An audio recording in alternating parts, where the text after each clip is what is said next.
You know, Eric, on this show, time and time again, founders talk about the importance of hiring great employees. And they always say it's so hard and so important early on to hire the right person.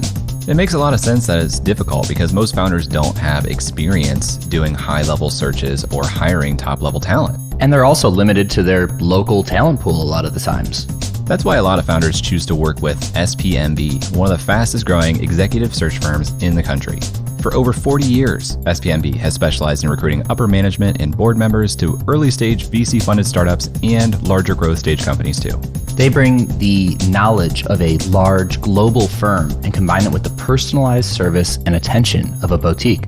They have a dedicated team focusing on the Mountain West and Midwest emerging tech markets, so no matter where you are in the country, if you're trying to hire top-level talent, SPMB can help you out. If that sounds like you can go to upside.fm/SPMB to learn how they are closing hundreds of C-level searches annually.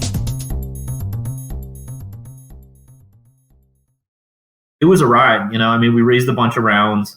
The company changed a ton.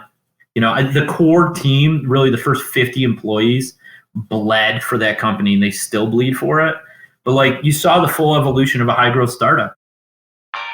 The startup investment landscape is changing, and world-class companies are being built outside of Silicon Valley. We find them, talk with them, and discuss the upside of investing in them. Welcome to Upside.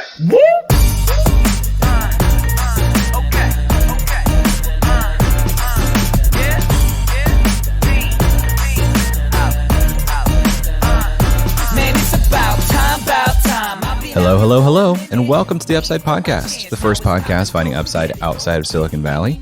I'm Jay Klaus, and I'm accompanied by my co-host, Mr. Occasional Buffalo Bills fan himself, Eric Orno. Oh, I will put you through a table if you put occasional up there. Come on, give me the full credit. Okay, maybe I'm saying occasional when I mean secondary to your Browns. Oh, that's fair. Yes, I am a Browns fan first and foremost, and tier 2 is the Packers and the Bills.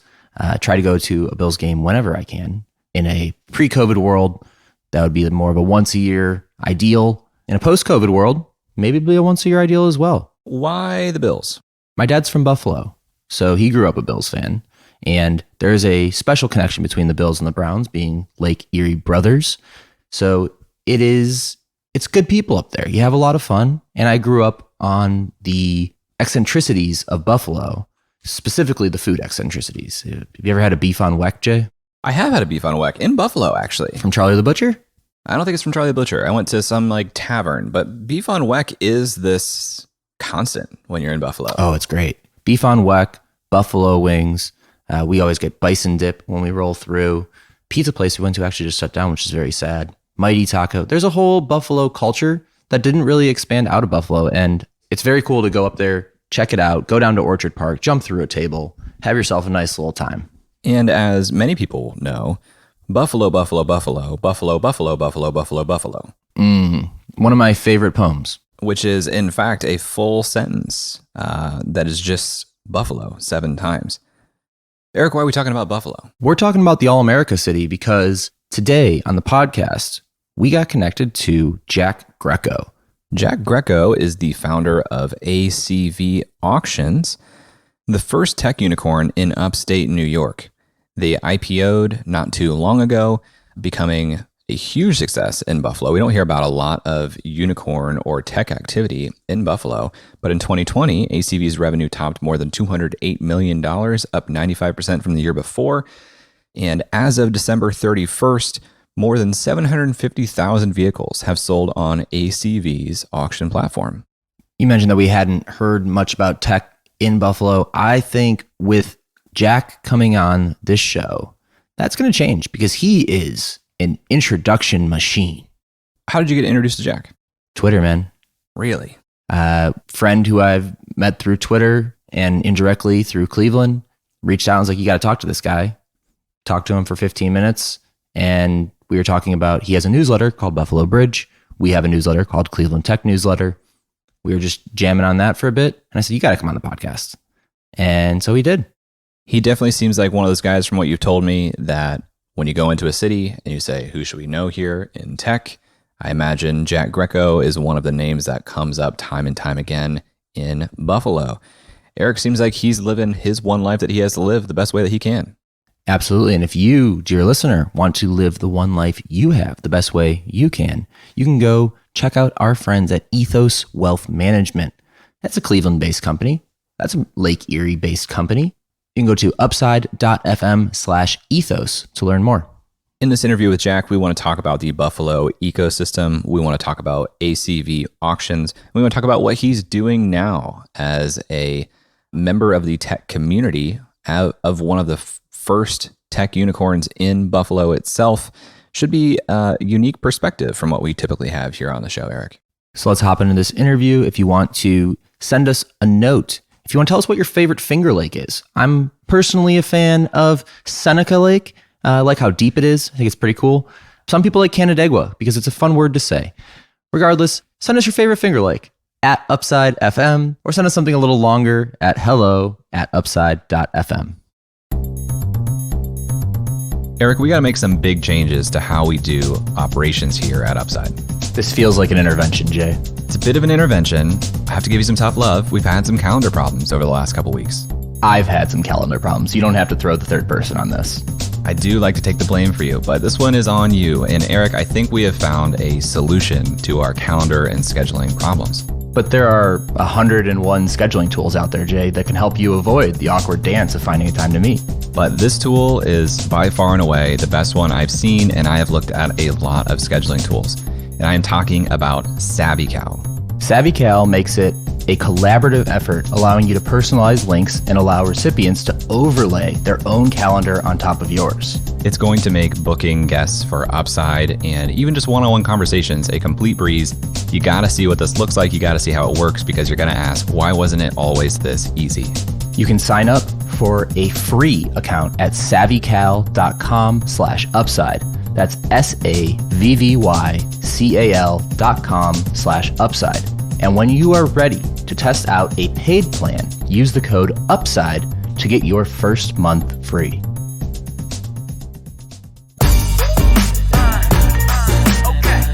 Jack, on Upside, we like to start with a background of the guest. So can you take us on a quick rocket ship through your history?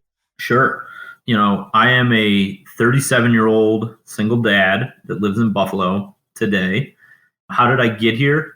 I was originally from a city about an hour and a half east, Canandaigua, beautiful place, one of the Finger Lakes. Grew up with a father that was an antique dealer and a mother that was a saint. Oldest of two boys. But I kind of was always around, especially with my dad being an entrepreneur, always around business. So it didn't mean that I kind of clung to his hip. It meant that I kind of would jump out and do my own things. I remember my first job was, I saw the guys at the pizzeria that nobody was folding the boxes. And I said, hey, I'll fold these. They started paying me $0.10 a piece. Unfortunately, they paid me in quarters and I had to walk by the arcade on the way out. So I never actually left with any cash. But, it taught me really, like, if you want something, go get it.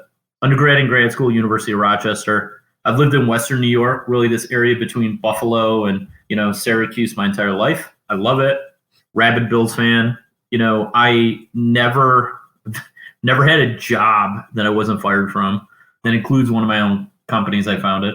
But they brought me back not too much longer later. But I went to undergrad and grad school, got my MBA in finance, and started my career as an associate at a regional venture firm in Rochester.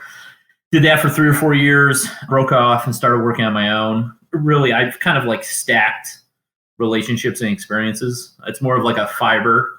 So I'm always working with companies and really I'm working with people, right? I mean, I'm in a relationship business. I'm trying to help people, trying to help them achieve a dream, develop a company. It's all the same thing. It's all just like a blended fiber of relationships. So I did that first with Trillium. Then I did it on my own. In late 2014, I found out I was having a kid with a girl that I was dating up in Buffalo and decided to stop half-assing a bunch of things, the whole ass one thing. So me and 2 other guys started a company called ACV, committed to that. It was a wild ride. I ended up leaving when it started getting a little corporate and a little less startup-y in late 2018. We actually just went public a little more than a month ago, which was cool. It's cool for the region. So when we talk about Buffalo, that's one of the macro themes is we now have a tech unicorn spire that's popped up. and the good and bad that come with that, because it's not all good, right? Especially if you're afraid of heights, that thing gets tall. But yeah, I've worked across industries. I started in more biotech, material science, actually working with a bunch of technologies that were spun out of the British Ministry of Defense and Aerospace that for some reason found a home in Rochester. So, and the founders I work with, a lot of them either have some connection to the area or I've just fallen in love with them as human beings. That's me. All this beautiful artwork you can't see because we're on a podcast is my son's too. So I tell people I'm a dad and then I do startups. That's in that order. You mentioned that you had been fired from every job that you had ever had. Was there a common thread or a common reason? I'm a horrible employee. It's me. I'm the common reason, right? No, it's I have a tendency to, my belly is directly attached to my mouth and things don't go through my brain. It's like I live by this see something, say something, right? So when I have a problem, people know pretty quickly when I got a problem with it. And a lot of times it was just, so on one hand, I'm a loyal person, right? I could have left, right? Like it's not like there was only friction being felt on one side. And on the other side, I'm an extremely, like I answer to one God and it's not a boss of a company, right? So if I think something's wrong, I just do it the right way. I don't really even I never ask for permission, and I hardly ever ask for forgiveness, right? Especially if I'm doing the right thing and you're not. And I try and keep the judgment to a minimum.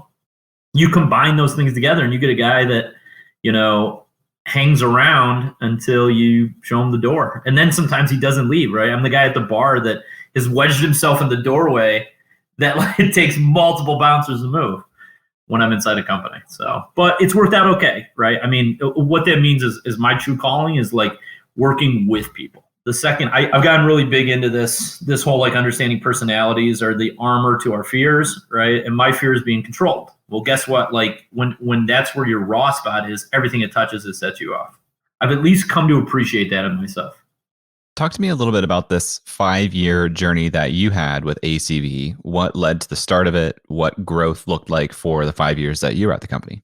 What started it was two guys, Dan and Joe, were putzing around with this thing and working on it. And it wasn't progressing, I think, as fast as anybody wanted. And I had fallen in love with a girl. And after 5 months, found out we were having a kid and said, holy shit, I got to be an adult. And so you had three guys. Joe had just moved back here from Albany. Dan was working a job where I don't know how in the hell he was paying his mortgage. And I was having a kid with a woman from another city. So we had no alternative but to raise money, be successful, right? That's kind of how it got started. It was a good idea that I think I always equated it to. ACV was the kind of idea that when you saw it, it was like watching a pickup basketball game and there was just one person that was like a man amongst boys. It was a man amongst boys idea for at least the things I had seen, and I got lucky. I got super lucky, right? I mean, if you'd asked me then like, oh my God, is this going to be, a unicorn? In my deepest, most rawest time where I'm completely open and vulnerable, I'd say, I don't know. I mean, these guys were going fast, they're huge. How could they possibly let us do this? We got lucky. I mean, it was a company, it was an industry that and I don't know if you guys have ever been to, automotive auctions. It's the exact same. I went to them. I used to sneak into them as a kid. There were a couple of them that were south of Canandaigua, and me and my buddies would sneak in. We'd sit there and smoke little cigars and act like we were way older than we were. Yeah, it never changed. It was the same way it was 20 years ago. It was the same way it was 50 years ago. So, and it was fun. It was this concept of three guys, and Dan and I knew each other a little bit, but neither of us really knew Joe, right? He had just moved back. His wife was from Buffalo. I mean, the tie that bind was the majority of the women all of us have loved in our life were from Buffalo, and it is like the best recruiting mechanism the city has. I don't know if Ohio's like that, but the women want to come home, and you're just like, okay, you're in charge, right? So, we really got up and running. We had a hard time raising our seed round. It was $1 million. We only raised like 600,000 of it on our initial close. I remember we closed Good Friday of 2015. I was sweating bullets because my son was doing August and Joe was having his first child that ended up being a little girl named Olivia who was doing October, and Dan already had a kid. We're like, geez, if the three of us can't raise money, right, like who can? But we ended up getting the thing up. We sold our first car June 1st of 2015. And then, a month and a half later, we closed the rest of the $1 million round. And we won $1 million in 43 North. Are you guys familiar with 43 North? Actually, I am. And I think I read this that you won that competition in 2015. Yep. I think 43 North sponsored a startup weekend event that I was organizing in 2015. Real in Ohio? In Ohio, yeah. Man, they were trying everything back then. I mean, it was brand new, right? I remember they were. We almost didn't go into 43 North. We were like, this is like this. Businesses don't do this. They don't go win $1 million, right? That's like saying if somebody came into me when I was doing venture capital, I was like, how'd you fund your company? And they're like, well, I won $1 million on a lotto ticket and I started a business. I'd be like, okay, that discredits the whole thing, right? I was excited that somebody had put money in you, and I didn't realize it was like a random chance. But it ended up being both, like everything, good and bad. We won in 2015. It overinflated our egos, some egos more than others. And ultimately it led to a ton of friction. So 5 months later, actually, my co-founder, Joe, and I had a little falling out, and he asked me if I would leave the company. And I said, you know what? At this point, I had like a 6-month-old kid that I didn't really know. And I was like, this is way more important than any startup. And so I left. I was gone for a grand total of 4.5 weeks. So, because we were in the middle of raising our A, and I was leading it. Well, we were all doing it together. We weren't getting a lot of traction. So then I started, again, that abrasive nature. I just went down to New York on my own and started knocking on doors saying we're 3 founders. I didn't say who the CEO was or the CFO or the COO or CTO, and got some interest, and that kind of ruffled some feathers the wrong way, And so I was gone for a little bit, and then the company decided to bring in an outside CEO, the current one, George. George asked me if I would come back, and my girlfriend, who was my fiance at that time, she said, "Not over your dead body." And I said, "Come on, we got to do this, right? Like, I got 2 babies, Jack and ACV. I got to find a way to balance it. So I was supposed to come back. I actually came back as a consultant, and I was only supposed to come back 10 hours a week. And within 2 weeks, I was working like 55 hours a week. And I stayed for another like 2.5 years. So it was super fucked up. Right. So, but it's, no, but it was fun. Right. I mean, like, one thing that I never had was I liked working with George because it was the first time I had always had mentors, but like they typically weren't who I worked for. And George never, especially in the beginning, didn't make me feel like I was working for him. Like he was the CEO. I was CFO and COO at that time. Worst idea in the world was ever doing both of those, right? I mean, it ended up tearing my relationship apart. It ended up tearing me apart. I was a broken man at the end of that, a broken, overworked dog. I felt like a horse that like, when it breaks its leg on the track and you see the guy coming out with the gun, because that's the only option, right? You're like, oh, there's a blanket and a gun. The blanket goes out first, then the gun comes out. That was me. I was that horse, right? I was lucky enough to drag my shattered hoof off the track and at least try and salvage things. But dude, it was a ride. I mean, we raised a bunch of rounds. The company changed a ton. The core team, really the first 50 employees, bled for that company, and they still bleed for it. But like you saw the full evolution of a high growth startup, right? So my father's an antique dealer, but he also deals in new furniture. And we sell hardwood furniture, right? Oak, cherry, maple. You know what the difference between that and like pine is pine grows fast, and so it's not strong. And it's not, right? Like, and hardwoods grow slow. So when things grow fast, you don't get fast and strong. You get fast and quick, fast and tall, fast and boom, boom, boom, fast and money printing, right? And we grew really fast. In the beginning, it wasn't that fast. And I felt like we started and we had a pith in the center of a log, right? It's the hardest part, right? It's like rock. If you've ever tried to chop down a tree, thank God it's in the middle and not the outside, or they would never come down. And the beginning of ACV was so strong, it allowed it to do this wildly expansive growth, really starting in like 2017 all the way till now. I mean, now all their numbers are public and you can go back and look at it, and I don't have to worry about saying something wrong, but like, we had this like early growth. And the question is, do you grow so fast that you become spongy? And spongy, flexible is okay, right? I mean, we can get into philosophy of it, but spongy is not good when you're trying to build something really tall. Bamboo grows quick too, but it's rigid, right? It's not spongy. And so I always am constantly like, I'm worried this is too spongy. You know, when I left, I was worried it was maybe getting spongy. We talked to a lot of different cities on this show, and almost all of them have some version of the same playbook, which is, hey, let's invest a lot into seed stage, A stage, whatever it is, with the hopes that we get one unicorn that comes out. And that unicorn is then going to reinvest or create a level of confidence in the community that we can create another one. And this whole flywheel effect then takes off. When you were in this upward trajectory, did you feel like the community was happy for you? Like they were supporting you? Like how was your relationship with the greater Western New York community? Well, okay. There's a lot in what you just said. One, there is no forest with but one tree, right? Okay, so that whole let's get one unicorn, it's important because you want this poster child that everybody can look up to. But honestly, man is not wise enough to instrument design of anything, right? Like we just aren't. So the reason is when you talk about this money, it's like, one, it's not people's money. Two, it's doesn't know what's going on. Three, it's typically like, you know, there's so many issues with that statement, right? So let's just table that. Community was awesome. When you hear me pause, it's because in my mind I'm saying like effing awesome, and I'm trying to take that out because I don't know what kind of audience you guys talk to. So, but you can you can mad lib whatever you want for an adjective in there. But no, the community was awesome, right? Like it is awesome.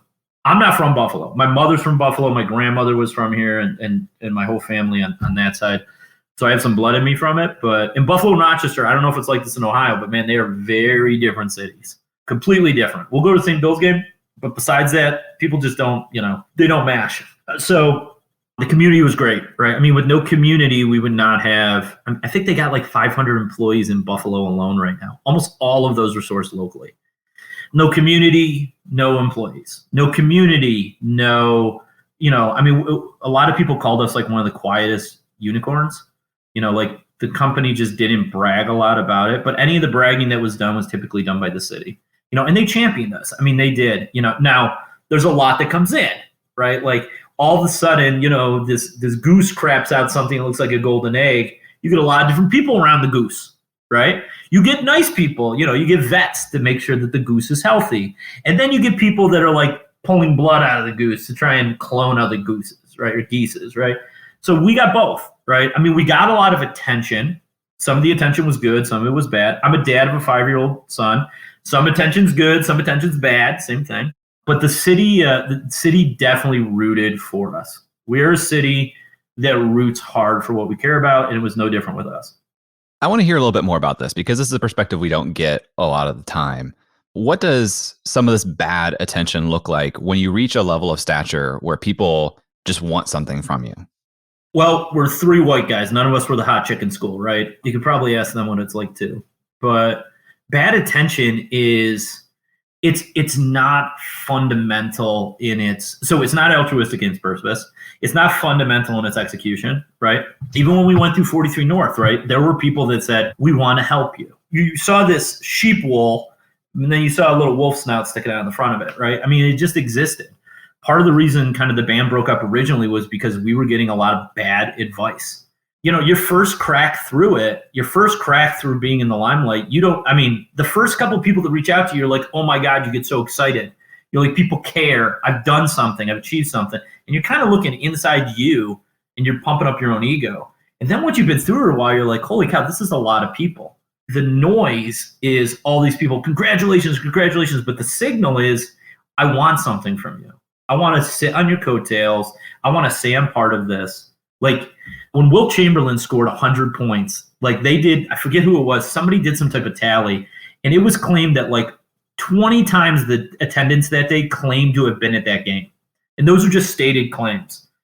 It's the same thing with something like this. Like I've seen people that are like, yeah, I helped build ACV. And I'm like, who in the hell are you? Like I would know you. I was there like 20 hours a day. Like I don't know your mug. I don't know your signature. I can't even I've never had a beer or broken bread with you. So like all these people, it starts to become theirs. Like you look on things like, and I'm not like a social media person, but I am on LinkedIn because for a lot of the work I do now with founders, I got to be on there, right? That's the only thing I'm on.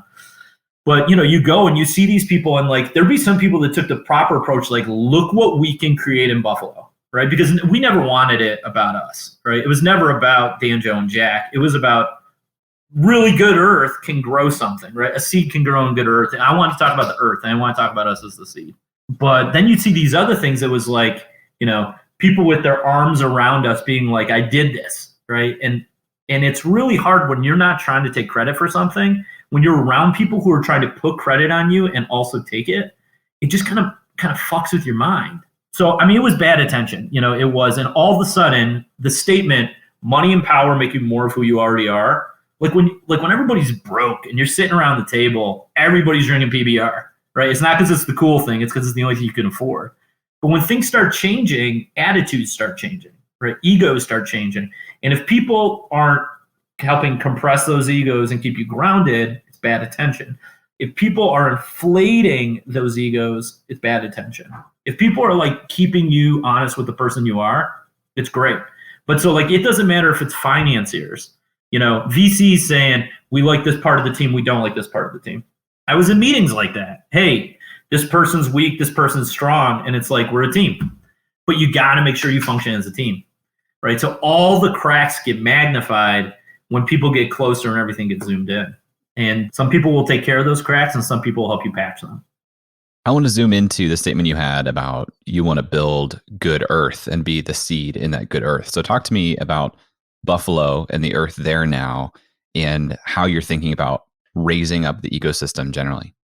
So Buffalo is a place with good people that work hard, right? Like nobody's moving to Buffalo because they love being buried in snow, right? The people that are here, it's just like Ohio. You got to want to be there. So it's great. I look at that as a huge advantage. We're not working with this like plastic, materialistic, fake, magnets. People go in places because it's cool. At some point, what's funny is we're trying to get to the place where we're cool, and then we're going to get all this bullshit that comes with being cool, right? I'm glad we're not Boise right now. Poor little city of Boise was beautiful, and now everybody thinks it's cool. So there's good people. We don't have a lot of success stories, which means we don't have a lot of people that have been there. So one of the things I'm trying to do, right, and I'm feeling like John Henry doing this with just a hammer, is I'm trying to put time out there and being like, hey, I'm a founder that's done it. Here's my phone number. Call me if you need something. Because so often once you hit it, they move away. Or the ivory tower's gotten so tall, you can't possibly, none of us have grappling hooks. There's no way to get up it, right? So I wanted to make sure there was accessibility, and I'm trying to personally be as available. One of the reasons I left ACV is I was like, I want to give back. I want to give back to the community. I'm to the point where you can find a better CFO and a better COO. You can't find somebody, like my purpose is to like start giving back. I did a podcast the other day and somebody said, what will be the thing that you leave the city? And I said, when I fall and I rot into the earth, that'll be the best thing I ever gave to it, right? And so I'm trying to steal some of that now, right? Like I've taken a decent amount of money out of ACV. I have angel investor donated absolutely every single penny of it. Some of it twice over if I've had an exit. I said, I don't want to profit from this. Now, sure, I'm not saying that to make you think that like I'm some golden boy, like, oh my God, look at him, like let's get the talisman out and like, sanctify him. No, it's like, I just think it's what needs to happen. So I'm doing that. I'm trying to put as much capital and time as I possibly can in the ecosystem. I actually am also working on another startup because often what happens is these founders, they just like get fat, right? And they're like, oh, I made it. I'll do some investment, mostly in real estate, or I'll give it to my money. It's like, holy shit, that's not how we got there, right? Like if I got here by driving stakes into the ground, I'm going to keep driving stakes into the ground, even though I don't need to do it anymore. So I'm partnered on a completely different company. Like I took an approach. I was trying to find a founder who was maybe underrepresented or a little bit of an underdog, or an industry where people are like, well, of course you could do it, because now we've proven you can do it in software.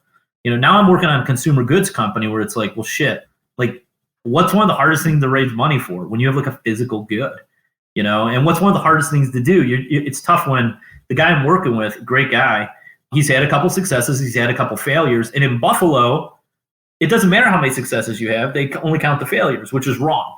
So I'm like, well, this is what I'm going to do, right? So I'm a partner in this company, Azuna. So I'm continuing to play the game. I'm putting time and energy out there. I spend like, a good chunk of my time with Azuna, and the rest of it I'm giving to the community for free. So a lot of what I end up being is like the corner coach, the Customato to all the Mike Tysons that are trying to throw punches out there, right? That was his best coach. So, I'm sitting there. I mean, I work with founders when they have disputes, like an arbitrator. I try and help people make connections. I've intentionally taken a bunch of my capital and become an LP in a bunch of funds. So those people pick up the phone when I call and I'm like, look what's going on in Buffalo, whether it's a company I'm invested in or not, right? I mean, I think it's Steppenwolf that said, fire all your guns at once and explode into space. And I am literally lighting every gram of gunpowder I can get my hands on the second I find it, praying to God something catches. So tell me about that a little bit more on the angel investing side.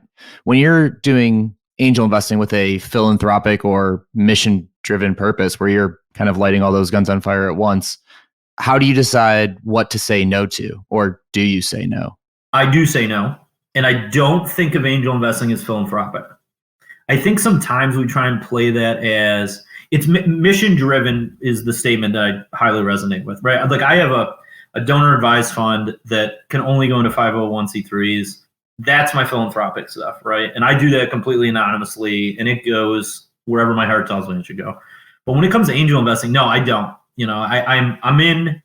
I'm in about 70 deals right now, and I've seen, I have like 1,200 founders in my Rolodex. So even though the good companies have like 2 or 3, I'm a big fan of co-founders in a business. Like that, there's obviously a ratio there that's not 100%, right? So there are a couple types of investing that I do. I love being first check-in. I do that, right? If I see something, I do not wait for somebody else. I take pride and privilege that out of those 70 deals, probably 25 of them, I was literally the first money they ever took. Sometimes for months, in one case for like a year, right? And I'm cool with that, totally cool with it. I don't ask for special terms, right? Because I think that's all bullshit. Everybody's always trying to squeeze more out of it. It's all bullshit. That's not the reason you angel invest, is to be able to like snidely whiplash your way into like a better term. But my big thing is team first, market second. That's pretty much it, right? Like I want to know the team, I want to know the market. In the last, so I've been really investing I've been angel investing with my time since I was 22, right? Because even when I was at Trillium, I would go to guys and I'd be like, hey, look, Trillium's not doing any deals right now. I'll help you. Give me some equity. Feed me dinner. Give me some of your product. I got one guy, Ian Zielinski, who used to pay me in options and muesli, which is like granola, because he owns a granola company, right? I can't tell you how much free stuff I get, and which is great, right? Because that's what I do with my time. And my thing is, I typically don't cut like massive checks. I have a half dozen investments that are probably more than the value of my house. And the other 65, 70 of them are more like the price of a car. Maybe not the nicest car, right? So, but, like my whole thing is I want impact and purpose. I will also happily take my money out of a company regardless of return if I can use those dollars to get more going on. So it's like my water's like, or my money's like my watering can. And I do care about what it is because I'm 37. I'm Sicilian. Even though I live a crappy lifestyle, we live a long time. So, I mean, if I'm going to be doing this till I'm 80 or I'm 90, I don't plan on starting another unicorn. Although, you never know. I wasn't planning on doing it originally either. So I got to make sure this lasts. I don't believe in inherited wealth, so my son doesn't have to deal with this because there is a burden associated with it.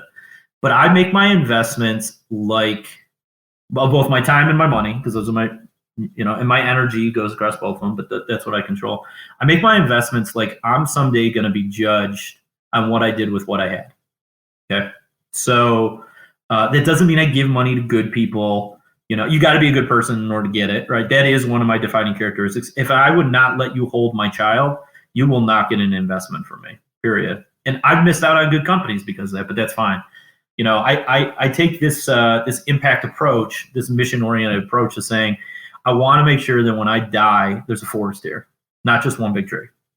Do you ever get asked by the city of Buffalo or the region generally to kind of be a spokesperson and spend a lot of your time just kind of like rubbing elbows or representing politically? How does that look? I got way too much of a sailor mouth for them to let me like in anything political. So yes and no, right? 43 North sucks up a lot of the oxygen when it comes to the political side, which I love because I hate politics. I do. Not a big fan of them. I think that they are, they add to the viscosity of things and slow things down pretty significantly. No, but like, I don't know if either of you guys get my Buffalo Bridge newsletter, but like, I kind of just take shots on things. Yeah, I've got another guy, Kamal, that helps me like pull all the articles and research. He's a young founder, right? So I'm also using that as like an incubative, like mentorship opportunity to work with him on something, because I think that's the best way to mentor is to work on something. But, I just try and take shots on things that I think are helpful. And I honestly don't give a shit what anybody thinks about it, right? I mean, you can show up if you want. And if you're a bad actor, I was in a fraternity. I was president of a fraternity at U of R. I have no problem throwing somebody's ass out of something if they're not like playing by the rules. But no, I mean, the city, they've been extremely supportive, but I've not tried to push into that, nor have I requested it. I spend my time in the sewers when everybody else is dancing around above ground. We kind of operate on different planes, and I'm totally fine with that. It does not matter if anybody knows who I am when I'm dead. It matters that I felt like the impact I made was big. What have been some of the kind of unexpected outcomes of launching the Buffalo Bridge newsletter? Well, so Buffalo Bridge, for people that haven't seen it, right? Like, we started this during the pandemic because we were doing a coffee club. We started a coffee club in June of 2019. There were like 15 people that showed up at the first one. There's an amazing hack, which is you can just invite people to an event on Gmail and they have to respond, and it doesn't get caught as spam. And I was literally inviting my entire Rolodex, which at this point is 8,000 people, right? Like literally every email I've ever gotten. So, that started at like 10 people from June of 2019 until coronavirus hit the beginning of March. It went from like 10, 15 people a week. We had pushed almost 2,000 unique people through there, and we're getting 150 people every single week. 1 hour, 7:30, 8:30 in the morning. Nobody sponsored it. Nobody was a keynote. Nobody could sell except for founders. They were allowed to pitch whatever they wanted. And it was basically, it was a networking event.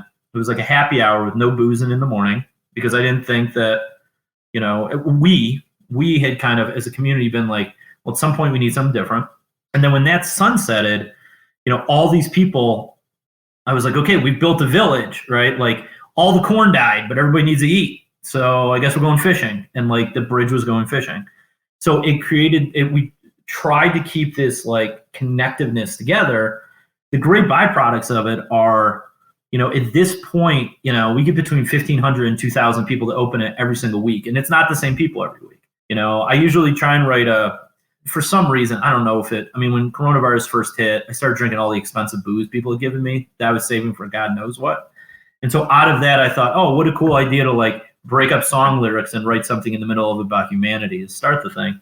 And people really love that, and I don't take credit for it. Anybody could write it. I happen to write them for Bridge, but it's just like the thing I care about is like, it was a platform that you could get people to realize it's okay to be vulnerable, to be hurt, to feel like you were fucked over, to feel like it's hard to start over, because like those are everything with the startup is the same thing as life, right? I mean, like you have good relationships and bad relationships. Things work or they don't work. And then when they work out in different ways than you think. And opportunities, doors open and shut and everything. And that's what Bridge tries to like encapsulate. One of the funny byproducts of it is it's a really cool way to show off people. So like I would love if you guys were on Bridge. I'd be like, hey, give me a 60-second video of like literally if you do it professional, I'm not going to play it. It's got to be crude. It's got to be original content.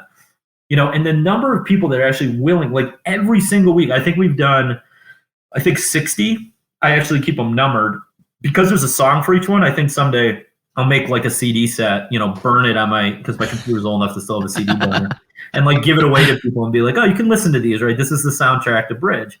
But no, I mean, people like it. I'm really surprised. Like I'll open up MailChimp and I'll call somebody and be like, why did you open this 245 times? And they say, I sent it to my whole company. I was like, really? I was like, what in it did you like? And it's always something different. It's like the video was cool, or I like the intro, or I just wanted to show people it's okay to do something that other people might think is stupid, right? The formatting on Bridge looks like a 12-year-old made it in like 1996, right? No knock on Kamal, right? That's me. But I think people really love that. I think they love that it's real. Jay, how many newsletter creators that you know, this is much more your space, go to their MailChimp and call their subscribers?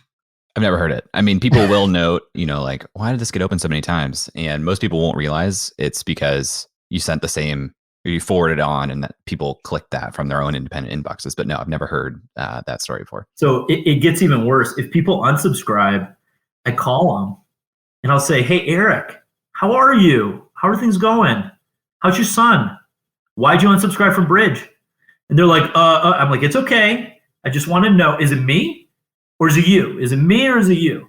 And then you see them like meekly resubscribe. And I'm like, I really look forward to writing content that you'll enjoy. So I'll keep an eye on how often you're opening it. Now that's like a little like overbearing. But the truth is, I'm telling people, I'm like, you call me and ask me about job openings, I put it in Bridge. You call me and ask me about good founders, they're in Bridge. So if you want to take a 30-minute meeting with me and you haven't read the last 10 bridges, go pound sand. Like, I'm trying to give as much as I can to everybody. And that's one of the interesting things is like, people will come and be like, I want 30 minutes of your time. And I go, for what? Well, I want to tell you about what I'm doing. Then email me. I'll read it. Do you read my Bridge? Because I'll read your email. I mean, I'll reciprocate it for every single person that reads it. Trust me, my inbox its belly gets very big very quickly.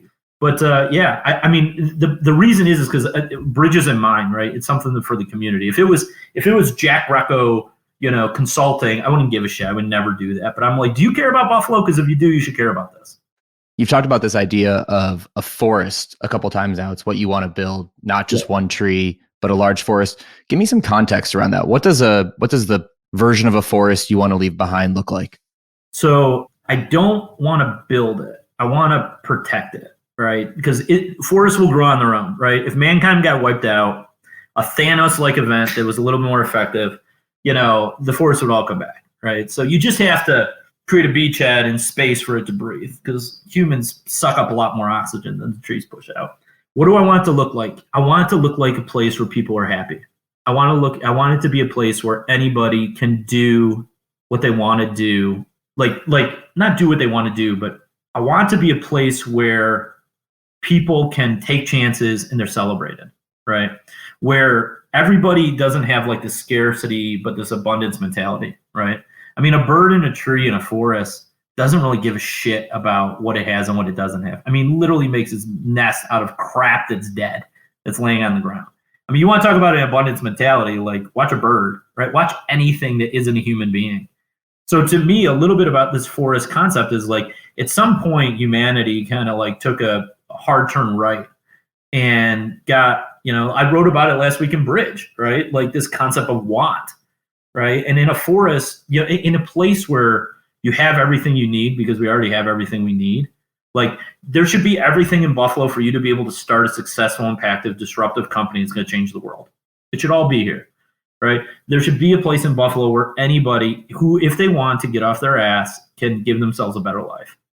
Right. And I think if we all just try and take this, not that I don't have a global view, but like I don't have the volume to be able to jump into the ocean and raise tides everywhere. Like maybe I got enough girth to get in this little pond we call Buffalo and make the water go up a little bit, right? Just a little bit, right? And so all those blades of grass don't have to reach as far to drink, to straw out the water. So, I mean, to me, a forest is just a place where everything kind of works together.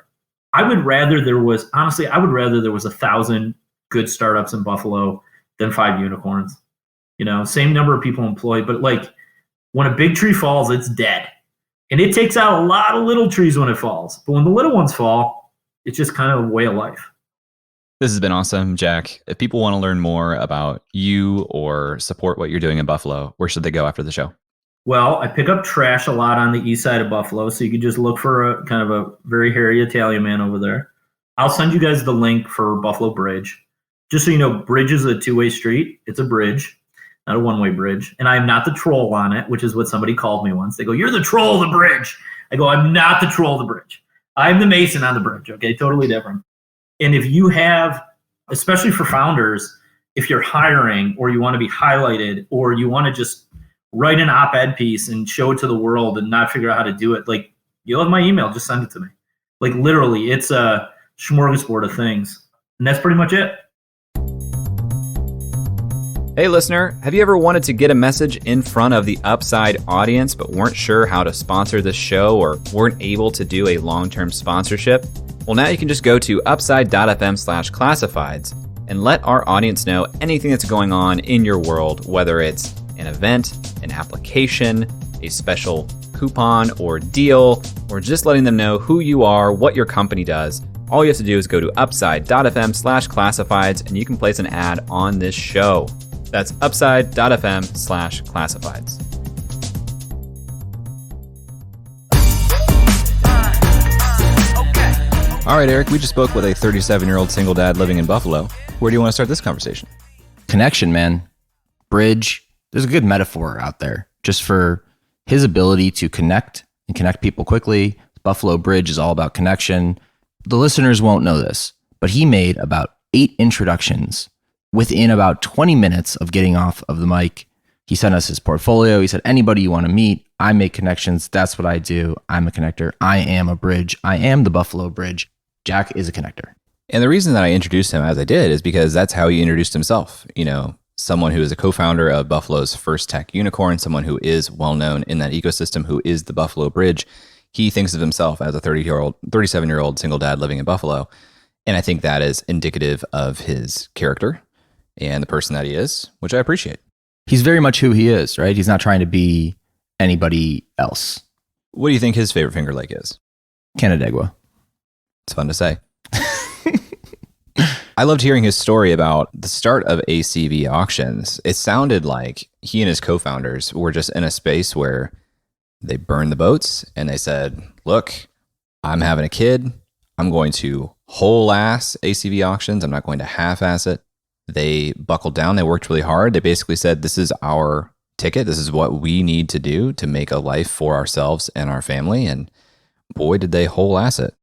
With someone like him up in Buffalo, I have to imagine the amount of time and effort he's putting in to the founders up in Buffalo is going to pay some long run dividends. He's the kind of person like communities need, and I don't know that they always want them, right? Depending on who you talk to, but I think that they're the type of people. They're the people who are the connectors who are creating community in the community, and he has the added benefit, which a lot of community connectors don't have, of having a big success. A lot of times, I feel like the most successful founders, the most successful companies, you kind of do it and then you disappear because you feel like everybody wants something from you. And he kind of went the other way on that. He's like, I want to give everything to everybody.